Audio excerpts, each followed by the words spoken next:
Hey guys, how's it going? This is Lou from Adrift in Tokyo. Just got back from our little field trip and we were at the Tokyo Station Shinkansen main control room. And in case you don't know what a Shinkansen is, it's the word for bullet train out here in Japan. So I wanted to I'm dressed in my formal clothes because this is the dress code in the Shinkansen control room. And so I wanted to tell you a little bit about that while it was fresh in my mind. I'm back now. I wanted to jump in the bath and warm up because it's, like I said before, it's freezing.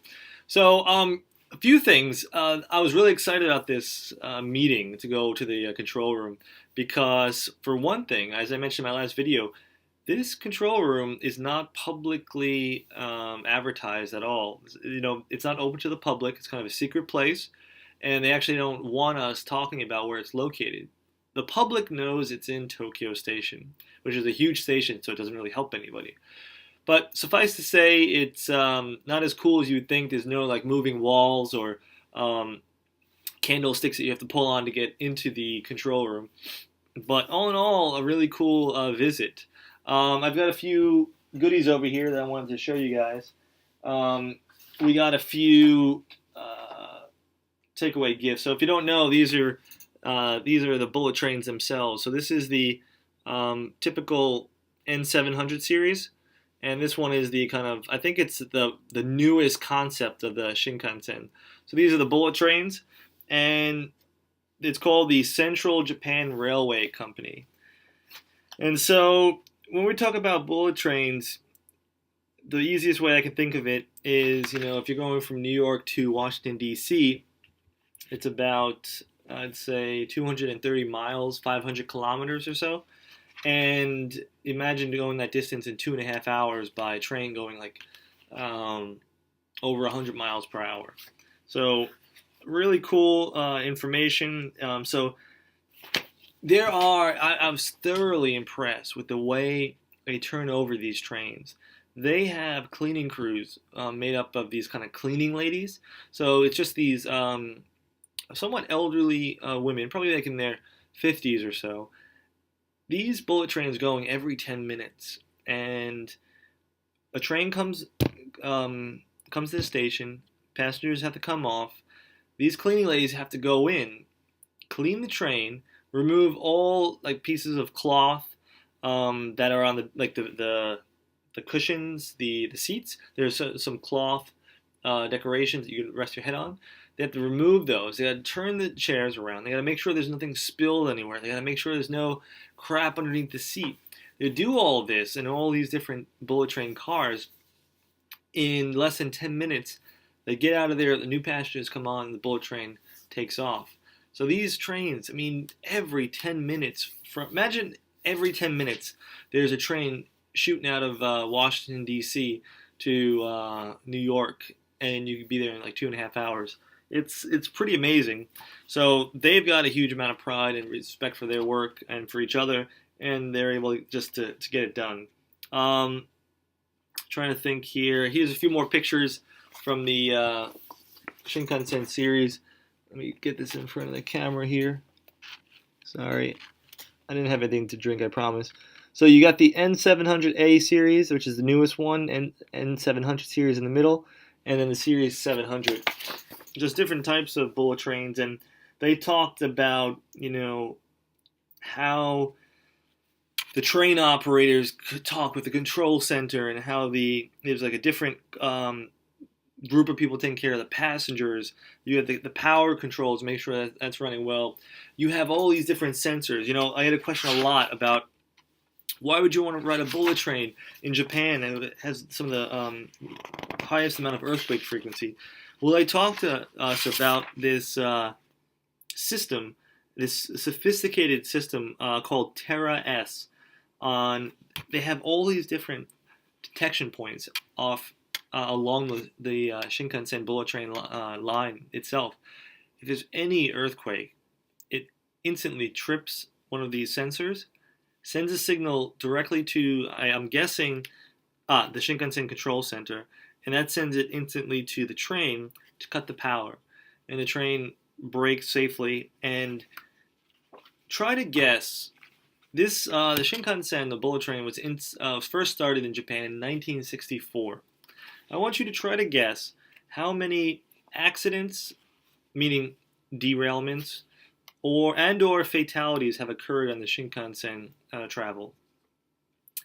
The answer is 0. There have been no passenger fatalities or what is this here? Let me get up over this. Yeah,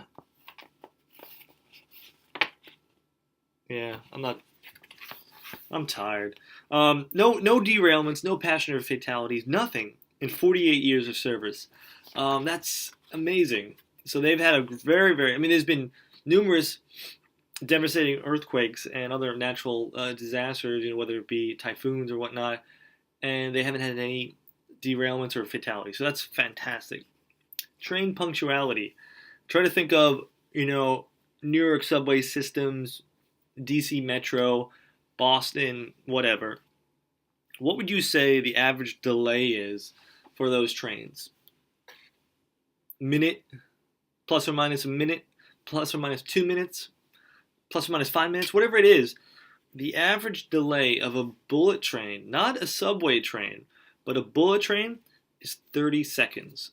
So we're talking, you have to, if your bullet train arrives at 4:30, it's going to arrive at 4:30 plus or minus 30 seconds. So pretty impressive.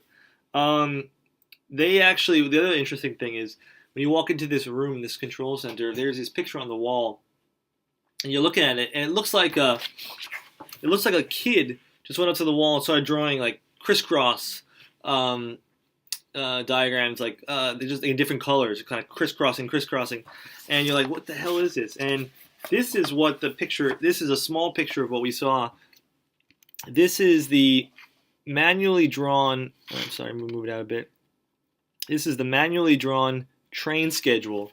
The lines that you see going from the bottom left to the upper right signify trains coming from the western side of Japan and following its route. There's on the x-axis is time, and on the y-axis is distance. So it's showing you in different colors what different types of bullet trains, because some run faster and some run slower, how they're making their way across Japan. And so there's this massive picture that was put up specifically for Friday, discussing its busy schedule. So they talk about this busy Shinkansen schedule, and they do it all. The computer generates a picture, but all the discussions and manual adjustments are done by hand. So that was really cool. Very profitable. I mean, it's not a gold mine, but very profitable compared to Amtrak in the U.S. What other interesting notes? It's actually got pretty low energy consumption in terms of CO2 emissions. It was really neat that they actually talked about the Nozomi, which is the fastest bullet train you see there on number 23.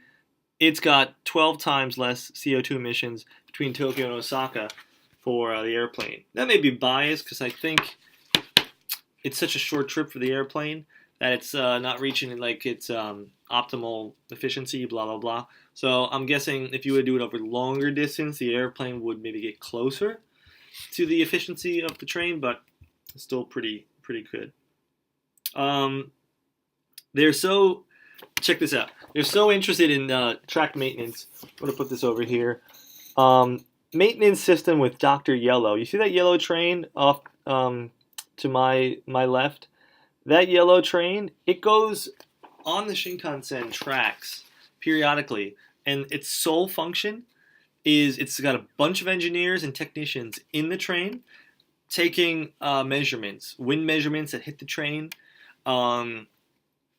banking measurements as the train is banking. What's the force feel like? Is the aerodynamics? Are there any pockets along the track that don't make sense? It's basically a moving sensor. It gathers information, confirms maintenance results, blah, blah, blah.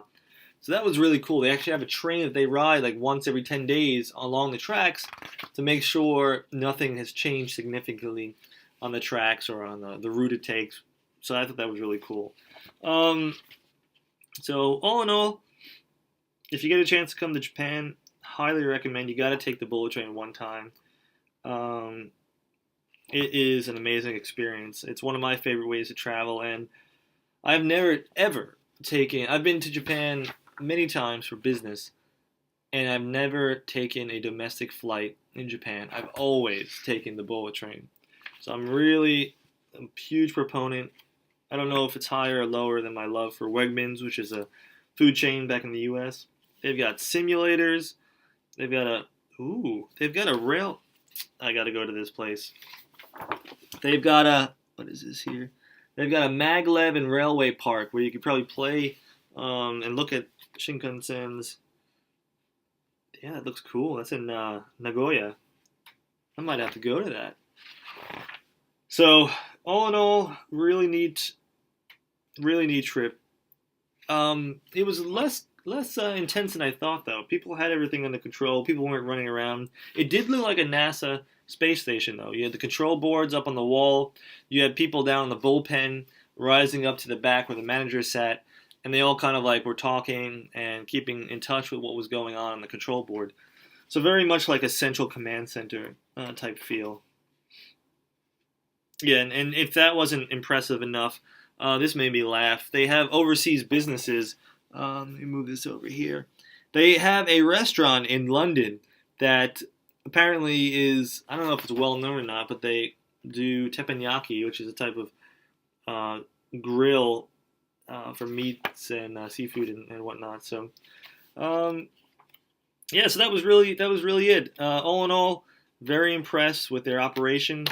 They've got the whole package in terms of the software, the hardware, how they run everything. They control everything impeccably from the beginning to the end. So I'm going to end it here. We did get a cool little binder that we as a takeaway present. So I thought that was awesome. N700A. So I'll be using that. And they gave us this other N700A. There's two bookmarks in here. One gold, one silver. And I thought that was really cool. Tokaido Sanyo Shinkansen General Control Center. So, rare opportunity. Something you get at Hitotsubashi. And if you're lucky enough to take this operations course. So, until next time, that was my experience at the Shinkansen Main Control Center for all of Japan. If you guys have any questions about the experience or anything else, shoot them to me. And I'll be talking a little bit more, hopefully, about how the dentist goes and how my weekend goes upcoming. So keep in touch, guys, and I'll talk to you later. Bye.